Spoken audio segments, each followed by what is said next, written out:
he know?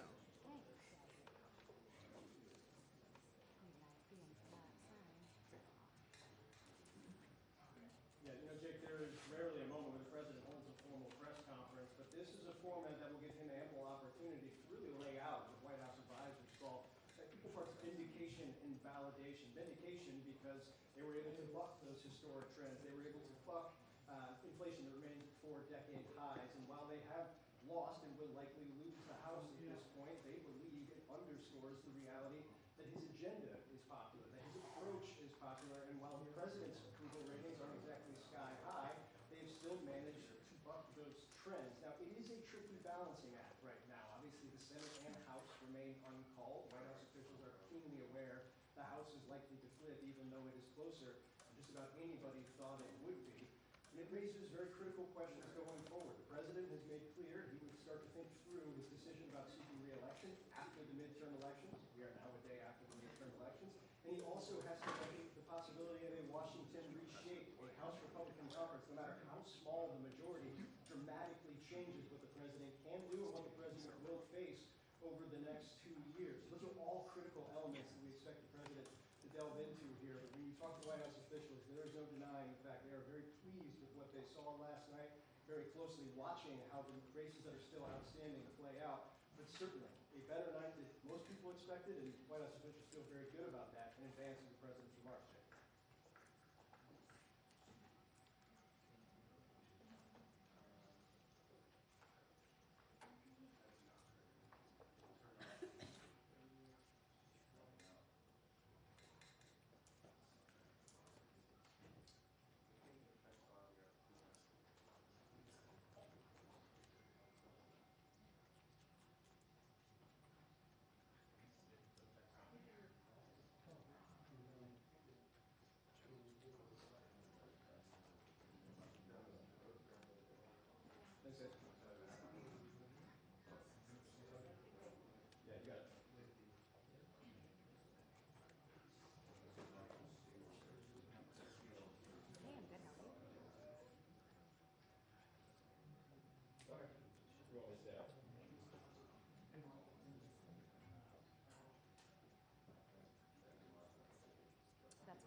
did. We're glad to have the opportunity to ask him questions. You know, the big takeaway here at the White House is that officials think that Democrats ran on the president's message, on his agenda, not away from it, and that the president spoke to issues that are most important to the American people, including abortion and including clean energy, and that it had some success. Now, it's fair to question that, if only a little bit, given the president was a bit of an unwelcome visitor on the campaign trail in some of those swing states. His approval numbers have been difficult, and then also, you know, the strategy in the end was effectively putting Trump on the ballot once again. This was a strategy that Democrats believed had worked before and could work again, and it did by a lot of measures. Granted that we don't know how many of these races are going to shake out, it was not the bloodbath that people had been predicting as far as Democrat losses go. So now some folks are wondering, does the president use this moment to launch his own 2024 run?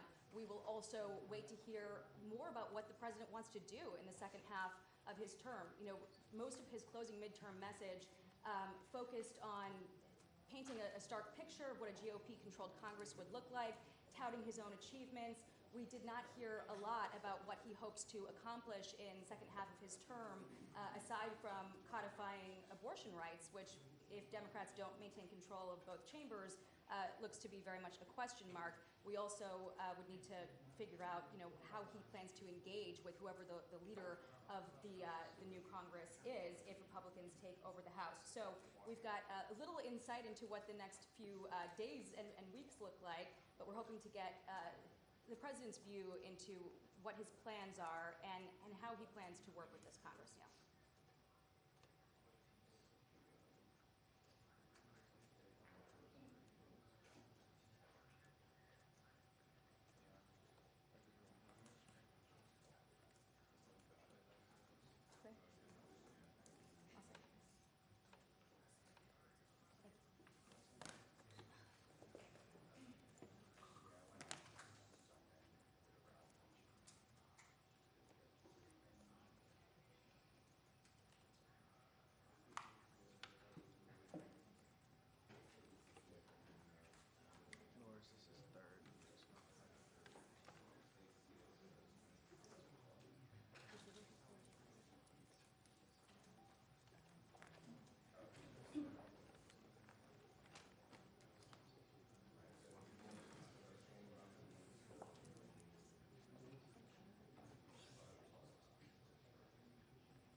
First year in office, they said.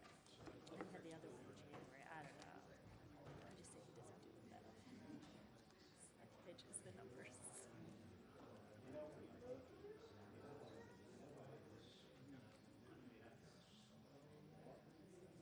does them, yeah, abroad. He's done one in Japan, South Korea. It's really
Well, Lester, I think you'll hear from President Biden relief and that he and his advisors are feeling emboldened. They were, as you laid out, racing for what could have been a red wave. That did not happen. And so the president, his advisors view that as a vindication of his policies and, frankly, of his closing message that focused on issues of the economy, abortion, and threats to democracy. Now, some people question that strategy, but the White House believes it pays off. So I think you will hear President Biden talking about that. And what comes next, if in fact Republicans do take control of the House, how will he reach across the aisle and work with it? Appears to be coming out now. We've just seen the First Lady.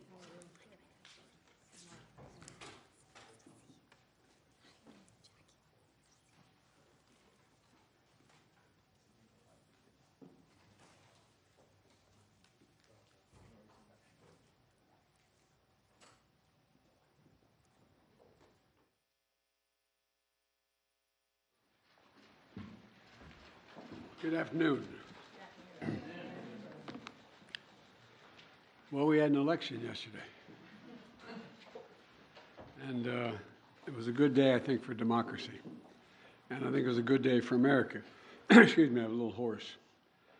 Our democracy has been tested in recent years, but with their votes, the American people have spoken and proven once again that democracy is who we are. The states across the country saw a record voter turnout, and the heart and soul of our democracy, the voters, the poll workers, the election officials, they did their job and they fulfilled their duty, and apparently without much interference at all, without any interference, it looks like. And that's a testament, I think, to the American people. While we don't know all the results yet, at least I don't know them all yet, here's what we do know. While the press and the pundits are predicting a giant red wave, it didn't happen. And I know you were somewhat miffed by my obsessive optimism, but I felt good during the whole process. I thought we were going to do fine. While any seat lost is painful, some good Democrats didn't win the last night. Democrats had a strong night. And we lost fewer seats in the House of Representatives than any Democratic president's first midterm election in the last 40 years. And we had the best midterm for governors since 1986. And another thing that we know is that voters spoke clearly about their concerns, about raising costs, the rising costs that they're in, and the need to get inflation down. There's still a lot of people hurting. They're very concerned. And it's about crime and public safety. And they sent a clear and unmistakable message that they want to preserve our democracy and protect the right to choose in this country. And I especially want to thank the young people of this nation who, I'm told, I haven't seen the numbers, voted historic numbers again, and just as they did 2 years ago. They voted to continue addressing the climate crisis, gun violence, their personal rights and freedoms, and the student debt relief. Last night, I was pleased to call Maxwell Frost, a 25-year-old who got elected, I guess the youngest man ever elected to the United States Congress. And I told him I told him that I was the first elected, the second youngest person ever elected to the United States Senate at 29. That I have no doubt he's off to an incredible start and what I'm sure will be a long, distinguished career.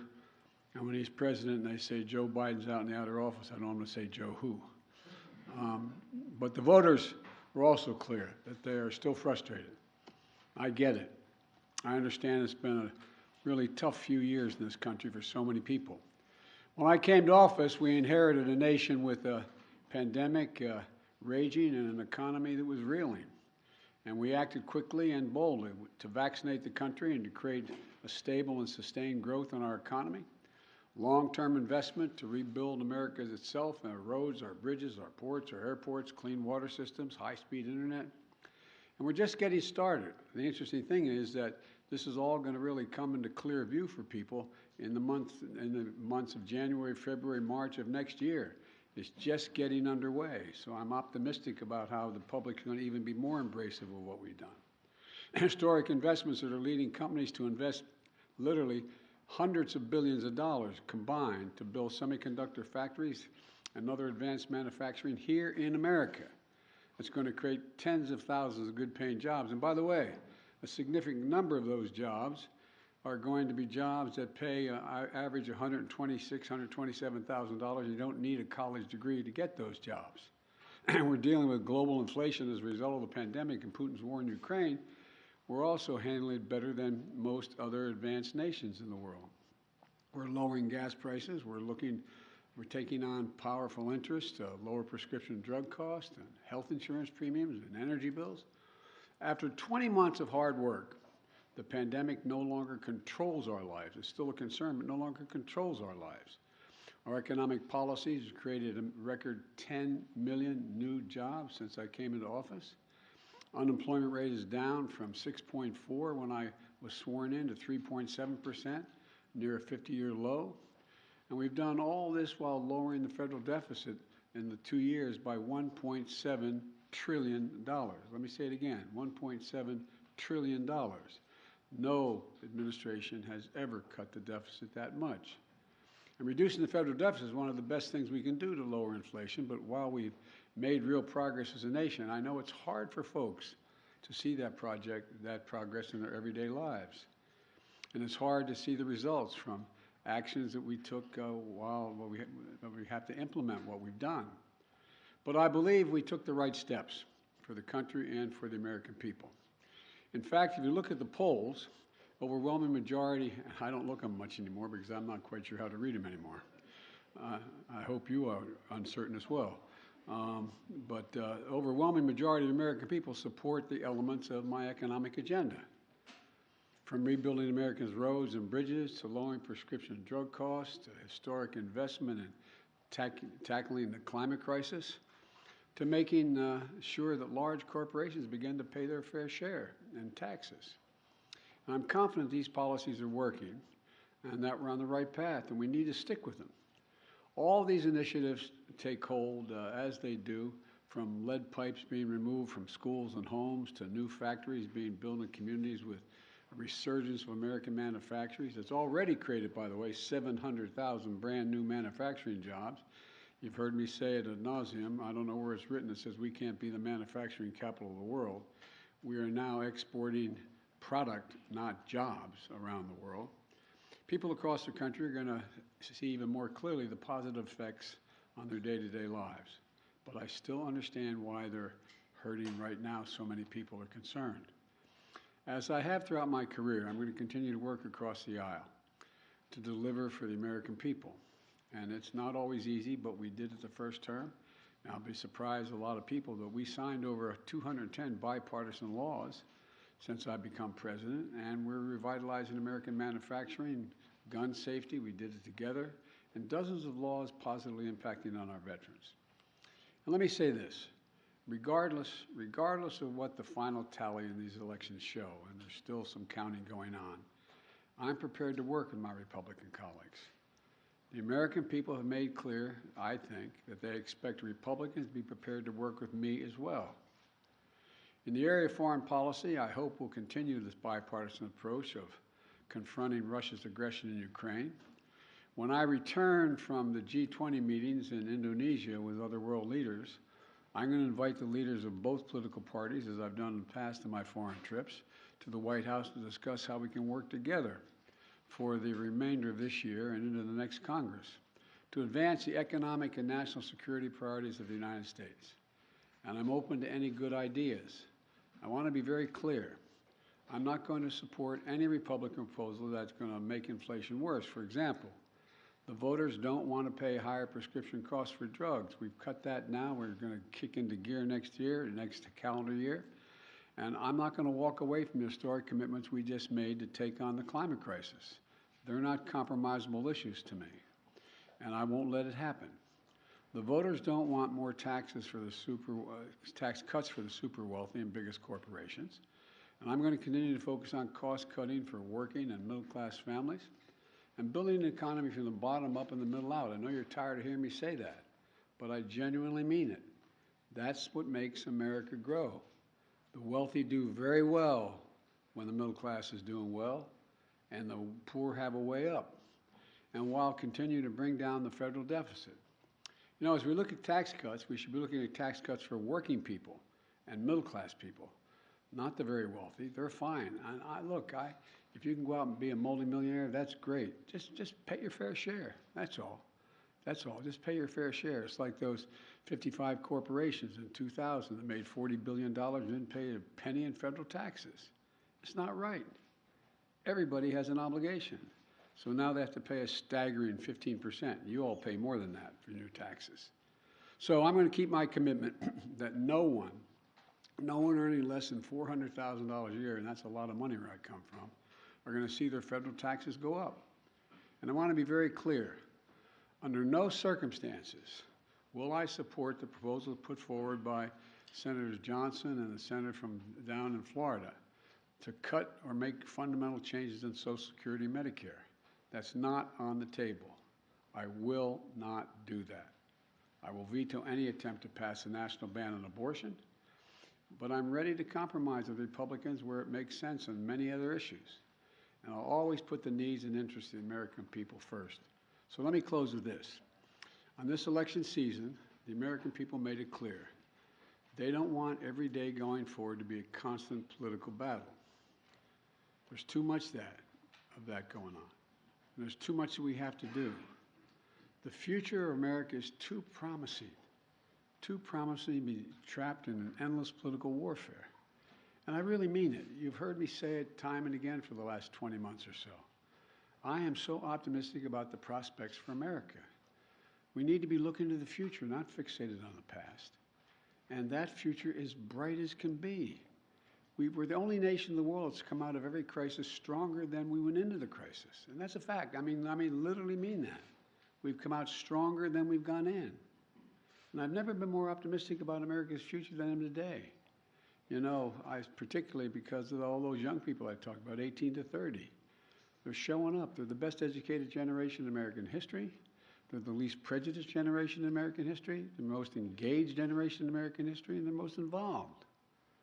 Look, after a long campaign season, I still believe it always have.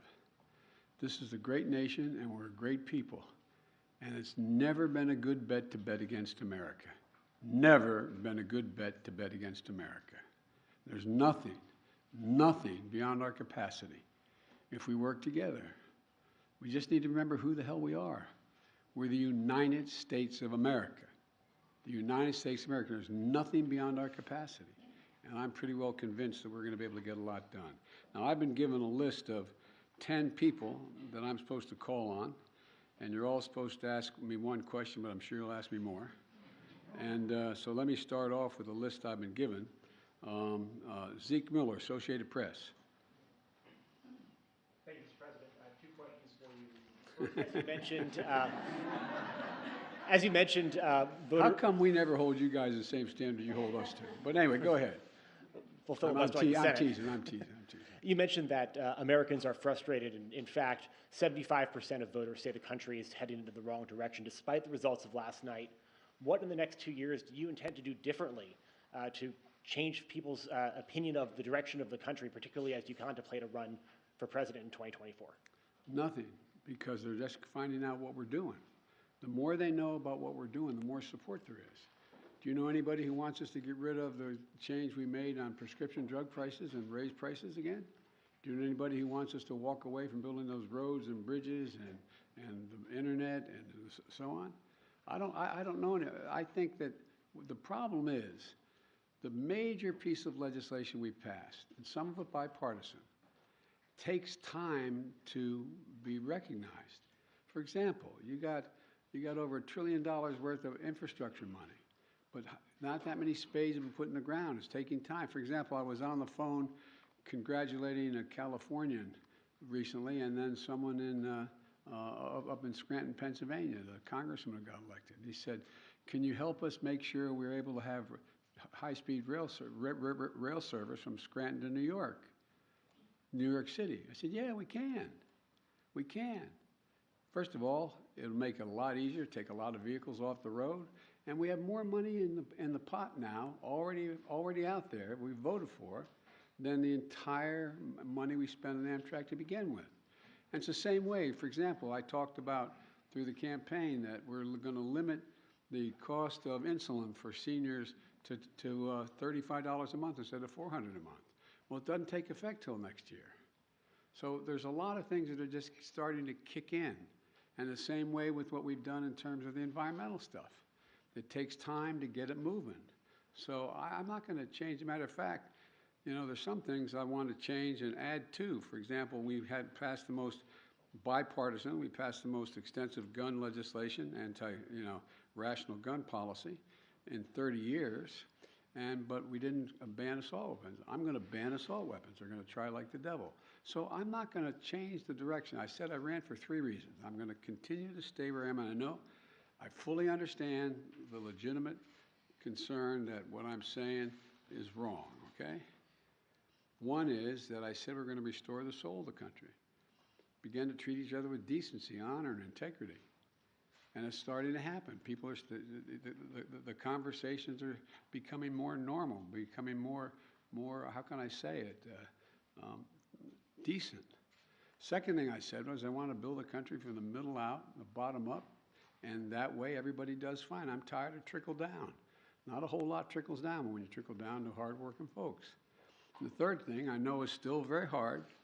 I'm going to do everything in my power to see to unite the country. It's hard to sustain yourself as a leading democracy in the world if you can't generate some unity. So I'm not going to change anything in any fundamental way. And just on a different topic, Mr. President, Russia today claimed that it had evacuated the Kherson region and the Kherson city. Do you believe that this is potentially an inflection point in that conflict? And do you believe that Ukraine now has the leverage it needs to begin peace negotiations with Moscow? First of all, I found it interesting they waited till after the election to make that judgment, and which we knew for some time that they were going to be doing. And it's evidence of the fact that they have some real problems, the Russian military, number one. Number two, whether or not that leads to, at a minimum, it will lead to time for everyone to recalibrate their positions over the winter period. And it remains to be seen whether or not there will be a judgment made as to whether or not Ukraine is prepared to compromise with Russia. I'm going to be going to the G20. I'm told that President Putin is not likely to be there, but other world leaders are going to be there in Indonesia. And we're going to have an opportunity to see what the next steps may be. Nancy, CBS, Nancy Cordes. Thank you, Mr. President. I have a few questions. saving them up. First of all, Republican leader Kevin McCarthy said last night that it is clear we are going to take the House back. Do you think he's probably right about that? Well, based on what we know as of today, we've lost very few seats for certain. We still have a possibility of keeping the House, but it's going to be close. And for example, in Nevada, we won all 3 of those seats, contested seats. I went out for each, I spoke with for each of those folks, but we won them all. I didn't know that last night, so it's a moving target right now, but it's going to be very close. Can you describe your relationship with Mr. McCarthy? How often do you speak to him? What do you think of him? I think he's a Republican leader, and I haven't had much of occasion to talk to him, but I will be talking to him. I think I'm talking to him later today. When it comes to your legislative agenda, when you were vice president, your legislative agenda basically ran into a brick wall 2 years in when Republicans took control of the House, and that lasted for the rest of the Obama presidency. Is there any way for you to prevent that same fate from happening this time around? Yes. If Republicans take control of the House? Yes, because it's going to be much closer if they take control. If they can't, look, the predictions were, and again, I'm not being critical of anybody who made the prediction. I got it, okay? This is supposed to be a red wave. You were talking about us losing 30 to 50 seats, and this was going to, nowhere near, that's not going to happen. And so there's always enough people on the other team, whether it's Democrat or Republican, that the opposite party can make an appeal to and maybe pick them off to get the help. And so it remains to be seen. But look, I doubt whether or not, for example, all the talk, I'd ask I don't expect you to answer, but the rhetorical question, do you think that, Senator Johnson is going to move to cut Medicare and Social Security? And if he does, how many Republicans are going to vote for it? So it depends. And then my final question. Republicans have made it clear that if they do take control of the House, that they want to launch a raft of investigations on day one into your handling of Afghanistan, the border. They want to look into some of your cabinet officials. They want to investigate you. They may even want to investigate your son. What's your message to Republicans who are considering investigating your family, and particularly your son Hunter's business dealings? Lots of luck in your senior year, as my coach used to say. Look, I think the American public want us to move on and get things done for them. And, I heard that it was reported, whether it's accurate or not, I'm not sure, but it was reported many times that Republicans were saying, and the former president said, how many times are you going to impeach Biden? Impeachment proceeding against Biden. I mean, I think the American people will look at all of that for what it is. It's just almost comedy. I mean, but look, I can't control what they're going to do. All I can do is continue to try to make life better for the American people. Okay, Phil Mattingly, CNN. Thank you, Mr. President. I have 37 questions. I'm kidding. Sir, at a fundraiser last month, you said, quote, the rest of the world is looking at this election, both the good guys and the bad guys. You noted you're going to the G20 in a couple days. You'll come face to face with many of those leaders, the same moment that your predecessor is considering launching his re-election effort. How should those world leaders, both good guys and bad guys, view this moment both for America and for your presidency? Well, first of all, these world leaders know we're doing better than anybody else in the world, as a practical matter. Notwithstanding the difficulties we have, our economy is growing. You saw the last report. We're still growing at 2.6%. We're creating jobs. We're still in a solid position, and there's not many other countries in the world are in that position. And I promise you, from the telephone calls I still have and from the meetings I have with other heads of state, they're looking to the United States and saying, how are you doing? What are you doing? What can we do together? So I think that the vast majority of my colleagues, at least those colleagues who are NATO members, European Union, Japan, South Korea, et cetera, I think they're looking to cooperate and wanting to know how we can help one another. And what was the other question? Oh, I'm sorry. No. So I think the One way I would follow up on that is you noted that you felt like there was a shift in terms of people being willing to show more decency in this moment. You've often talked about breaking the fever or kind of a transition from this moment that we've faced over the last several years. Do you feel like the election is what represents that? Do you feel like the fever is broken, I guess? Well, I don't think we're going to break the fever for the super mega MAGA Republicans. I mean, but I think they're a minority of the Republican Party. I think the vast majority of the members of the Republican Party, we disagree strongly on issues, but they're decent, honorable people. We have differences of agreement on issues. But they, you know, I work with a lot of these folks in the Senate and the House for a long time, and you know, they're honest and they're straightforward. They're different than mine, but they're, you know, they're decent folks. And so I think that the rest of the world, and a lot of you have covered other parts of the world, and you know, the rest of the world is looking at the United States. I guess the best way to say this is to repeat what some of you heard me say before. The first G7 meeting for the public, that's the 7 largest democracies, when I went to right after we got elected in February, after I got sworn in January. And I sat down at a table, a round table, with the 6 other world leaders from the European Union and Canada, et cetera, and said, America's back. And one of them turned to me and said, for how long? For how long? It was a deadly earnest question. For how long? And I looked at them, and then another one went on to say, and I'm not going to name them, went on to say, what would you say, Joe, if in fact we went to bed tonight here in England, woke up the next morning and found out that thousands of people had stormed the Parliament of Great Britain, gone down the hall, broken down the doors, 2 cops ended up dying, a number of people injured, and they tried to stop the confirmation of an election. It's not the same situation, obviously, as we have. And he said, what would you think? And I asked a rhetorical question, what would you all think? You'd think England was really in trouble. You'd think democracy was on the edge if that happened in Great Britain. And so that's the way people were looking at us, like, when's this going to stop? Nothing like this has happened since the Civil War. I don't want to exaggerate, but literally, nothing like this has happened since the Civil War.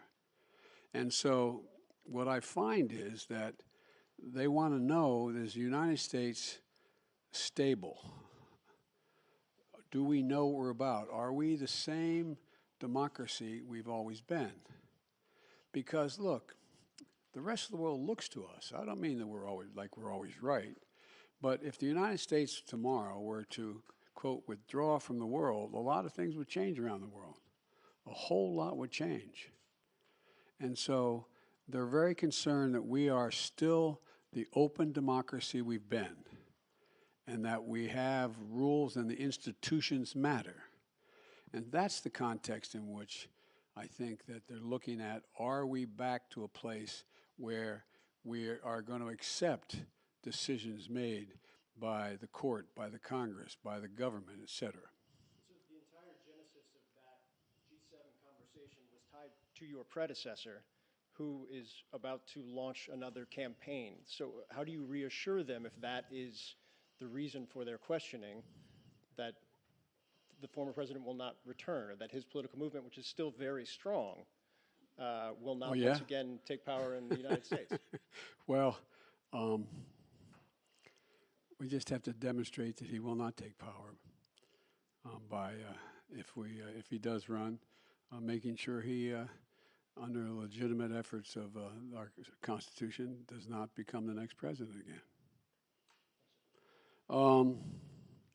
Steve Reuters, I'm sorry, Steve Howell. Thank you, sir. How do you interpret last night's results in terms of deciding whether you want to seek another term? Is it now more likely that you will run? And what's going to be your timeline for consideration? Well, first of all, Jill and I have, and by the way, it's my wife Jill, who's held a lot more popular than I am in the Democratic Party too. But at any rate, all kidding aside, our intention is to run again. That's been our intention, regardless of what the outcome of this election was. And the fact that we won, I didn't run, the fact that the Democratic Party outperformed anything anyone expected and did better than any off-year presidency since John Kennedy is one that gives everybody like, whew, sigh of relief that the mega Republicans are not taking over the government again, et cetera. And so my judgment of running when I announce, if I announce, my intention is that I run again, but I'm a great respecter of fate, and this is ultimately a family decision. I think everybody wants me to run, but we're going to have discussions about it. And I don't feel in any hurry one way or another to make that judgment, today, tomorrow, or whenever, no matter what my predecessor does. Early next year, or what's your thinking? My guess is, I hope Jill and I get a little time to actually sneak away for a week around between Christmas and Thanksgiving. And my guess is it'll be early next year we make that judgment. But it is my plan to do it now. I mean, but, okay, I'm sorry. Karen Travers of ABC Radio. Thank you, Mr. President. WNBA star Brittany Griner today was moved to a Russian penal colony to serve out her 9-year sentence. Do you have an update right now on her condition? What do you know about that? And does this mark a new phase in negotiations with the Russians to secure her release? Can the U.S. now fully engage in talks on a prisoner swap? Well, we've been engaging on a regular basis. I've been spending a fair amount of time with her wife about what's going on with her. And my hope is that now that the election is over, that Mr. Putin will be able to discuss with us and be willing to talk more seriously about prisoner exchange. That is my intention. My intention is to get her home. And we've had a number of discussions so far. And I'm hopeful that now that our election is over, there's a willingness to negotiate more specifically with us. Thank you. And if I can, your press secretary had said that the U.S. government has continued to follow up on that significant offer, but also had proposed alternative potential ways forward with the Russians. Can you tell us what those alternative ways forward are and how Russia has responded to those? Yes, I can, but I won't. Okay, I can't. I mean, it would not be a wise thing to do in order to see if they would move forward. But it is I'm telling you, I am determined to get her home and get her home safely, along with others, I might add. April Ryan. Of the GRIO. Of the GRIO, excuse me, I beg your pardon. Thank you, sir. I got it right last time we did this. Yes, you did. Yes, you did. Mr. President, I have a couple of questions on several issues. One, the Supreme Court. As you know, the Supreme Court has before it the issue of college admissions and affirmative action. What can and are you planning in case of a rollback that is expected? There are legal analysts that say that there will be drastic implications, there are tentacles from this, and they even say that this could impact Brown v. Board, the decision from Brown v. Board. Well, first of all, I asked our Justice Department to defend the present policy before the Supreme Court.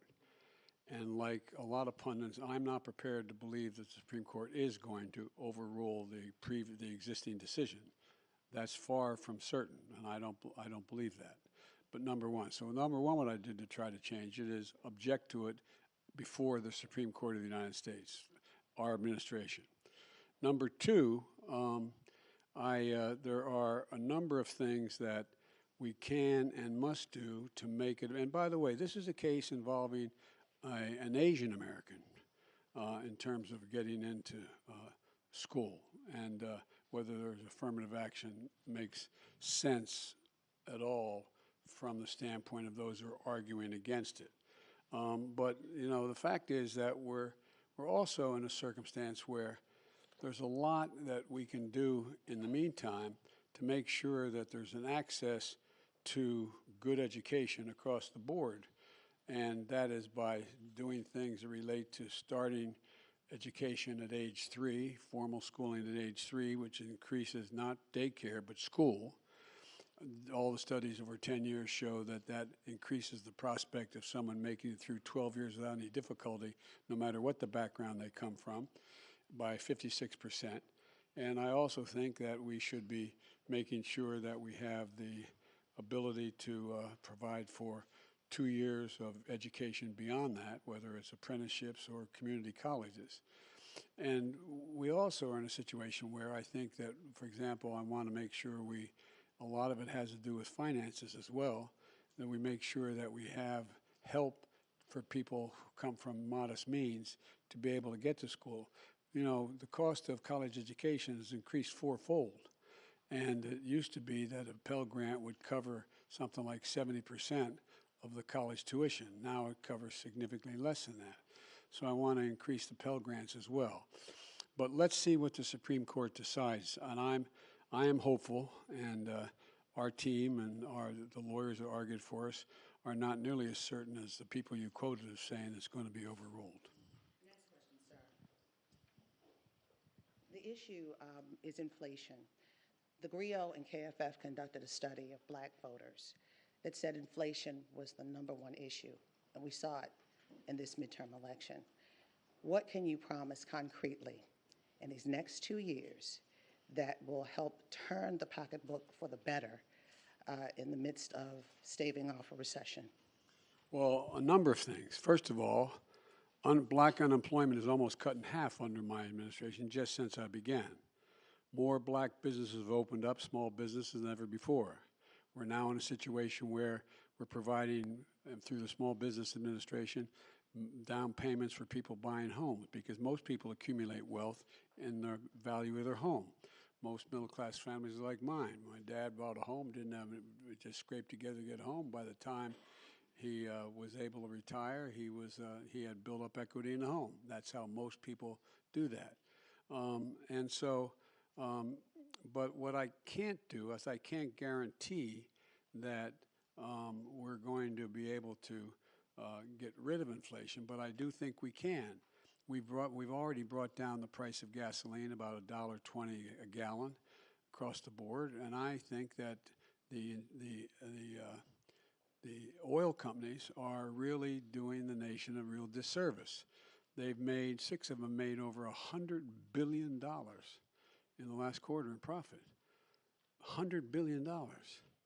In the past, if they had done the two things that they have done before, one, invest in more refineries and producing more product, and or passing on the rebates to the gas stations. They sell the oil at a cheaper rate than they are selling it now, not taking advantage, and that lowers the price of the total gallon of gas because that gets passed on.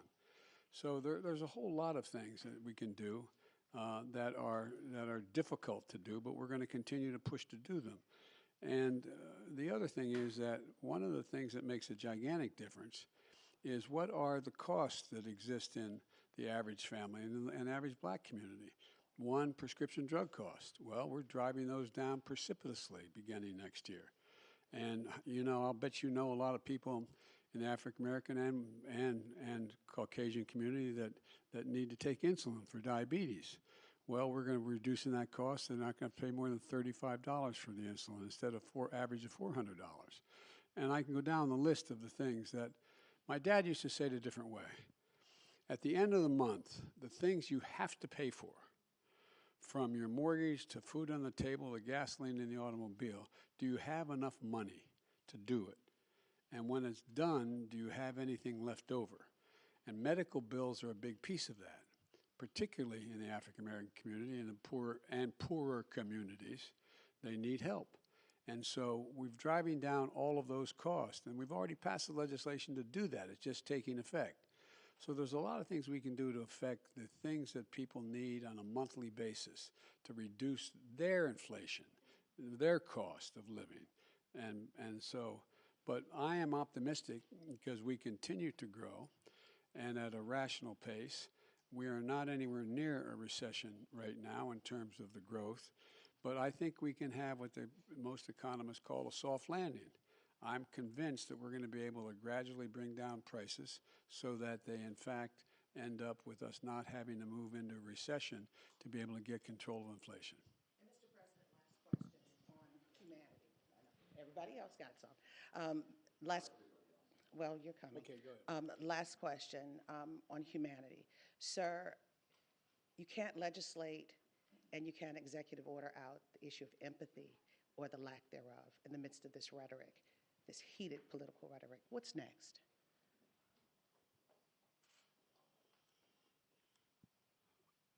Part of what I think leadership requires, and I hope I meet the standard, is letting people know you understand their problem. Again, my dad used to have an expression. He said, I don't expect the government to solve my problems, but I expect them to at least know what they are, understand them.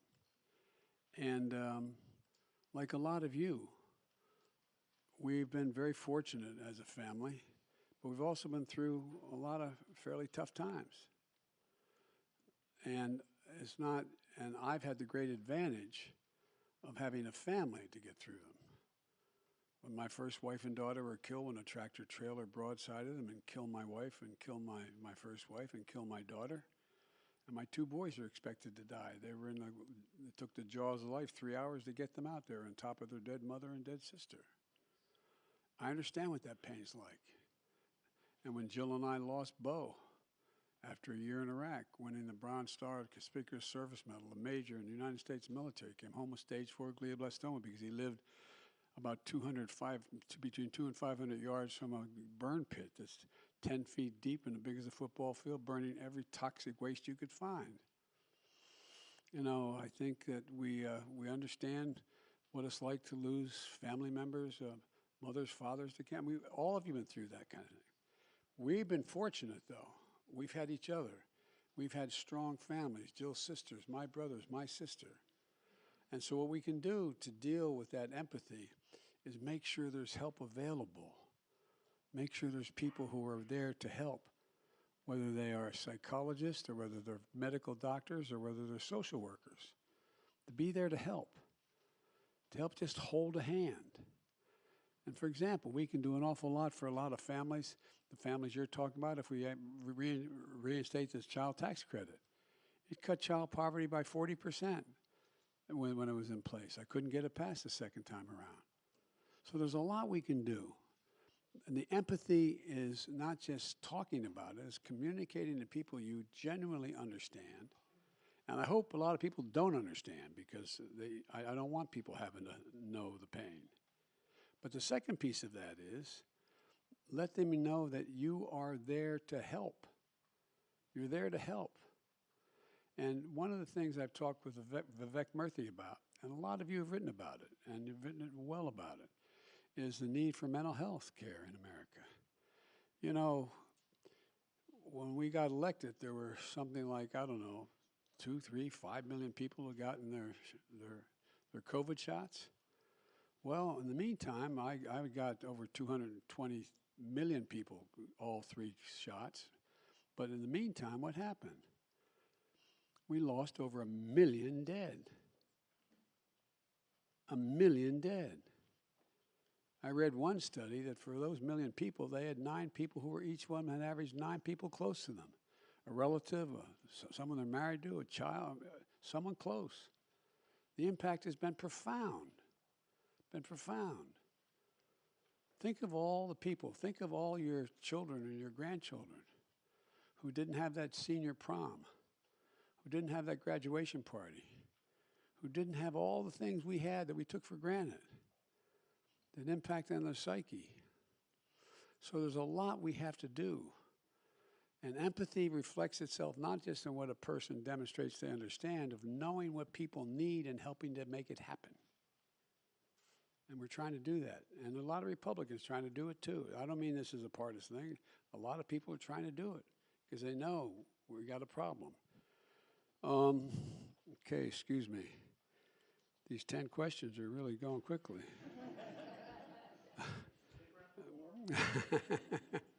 Well, I've got to meet with some of my, talk to some of the Republican leadership soon. But anyway, Jenny Leonard, Bloomberg. Thank you, Mr. President. Two questions. One, shifting back to your trip to Asia. When you meet with President Xi Jinping of China, will you tell him that you're committed to defending Taiwan militarily? And what are you hoping to get out of this meeting that will make it a success? Are you willing to make any concessions to him?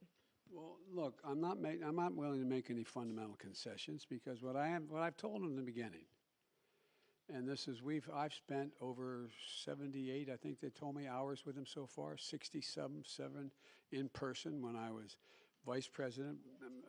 President Obama knew he couldn't spend time with the vice president of other countries, so I traveled 17,000 miles with him in China and around in the United States. I've met with him many times. And I've told him, I'm looking for competition, not conflict. And so what I want to do with him when we talk is lay out what kind of each of our red lines are, understand what he believes to be in the critical national interests of China, what I know to be the critical interests of the United States, and determine whether or not they conflict with one another. And if they do, how to resolve it and how to work it out. And so, and Taiwan doctrine has not changed at all from the very beginning. So I'm sure we'll discuss China, Taiwan, and I'm sure we'll discuss a number of other issues, including fair trade and relationships relating to his relationship with other countries in the region. And so anyway, so there's a lot we'll have to discuss. You want another question? Yes, Everybody else got one. You didn't say if you will tell Xi Jinping personally that you are committed to defending Taiwan. I'm going to have that conversation with him. That wasn't my second one. Sorry. I actually have an unrelated question too. Mr. President, do you think Elon Musk is a threat to U.S. national security, and should the U.S. and with the tools you have investigate his joint acquisition of Twitter with foreign governments, which include the Saudis?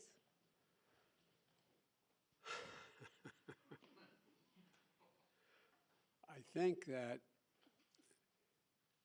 Elon Musk's cooperation and/or technical relationships with other countries is worthy of being looked at. Whether or not he is doing anything inappropriate, I'm not suggesting that. I'm suggesting that it's worth being looked at.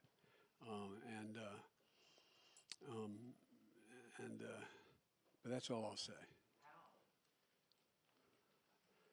There's a lot of ways. All right. Kristen Welker. Thank you so much, Mr. President. I appreciate it.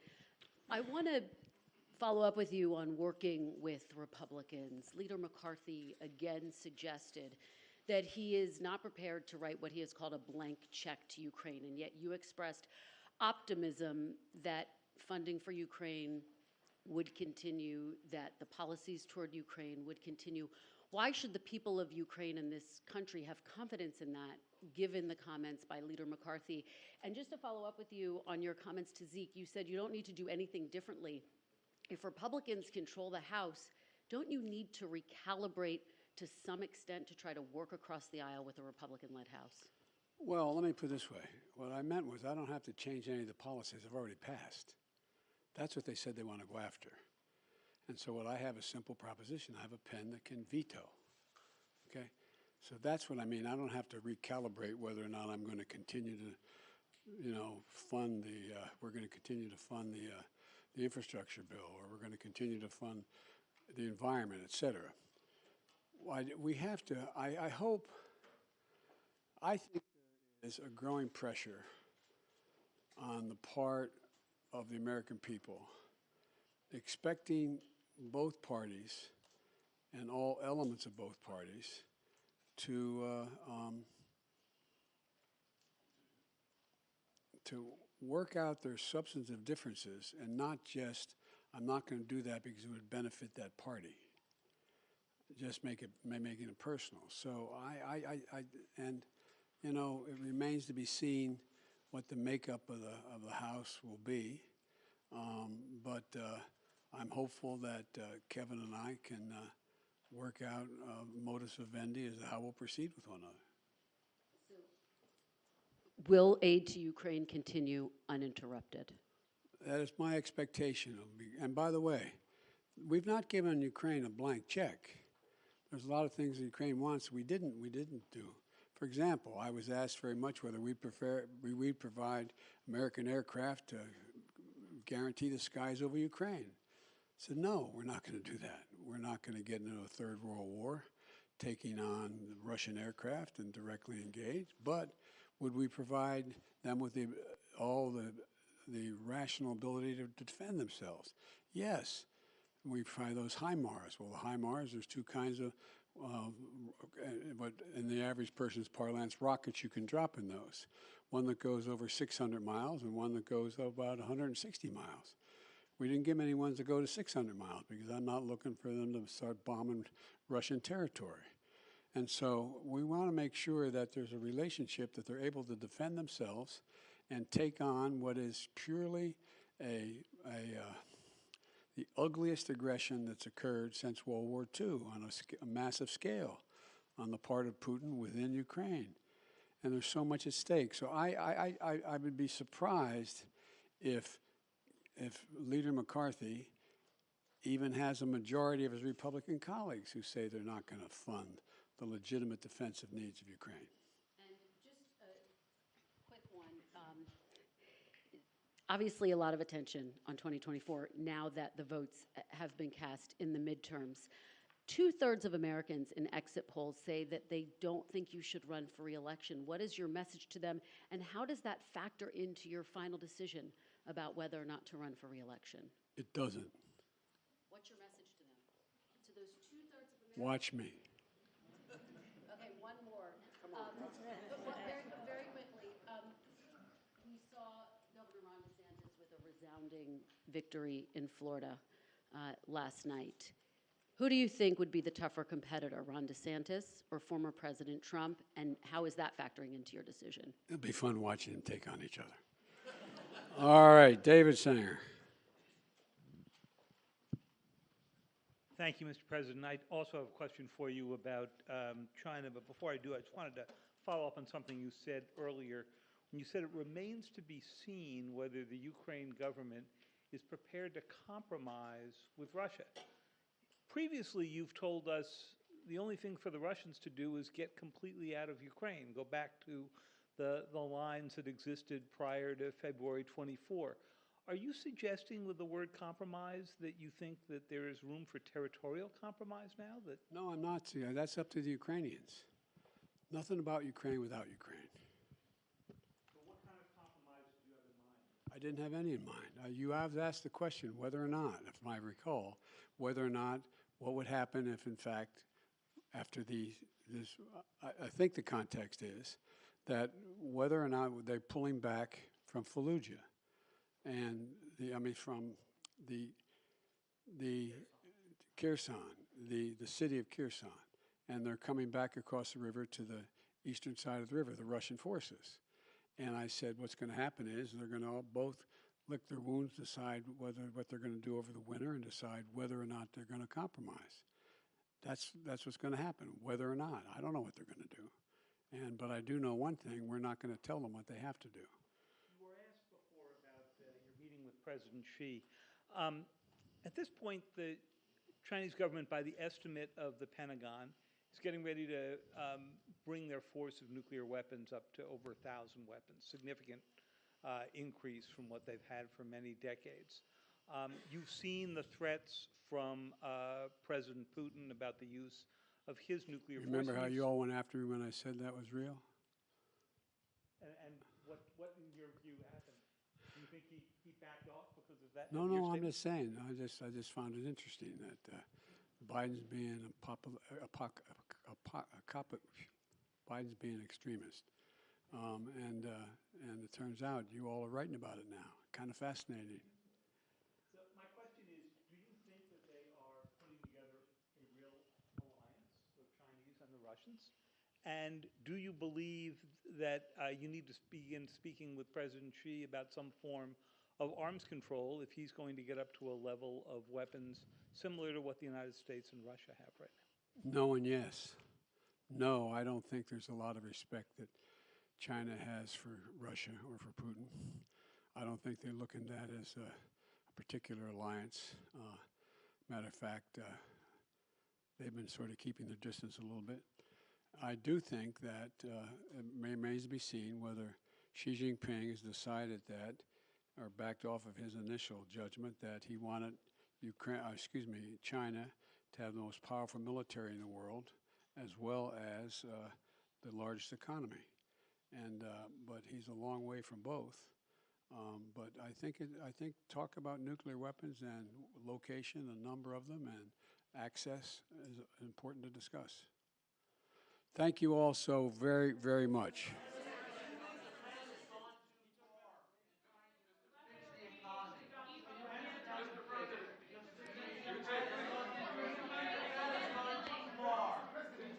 Thank you very, very much. We'll do another hour a little later. Thank you so much. Thank you.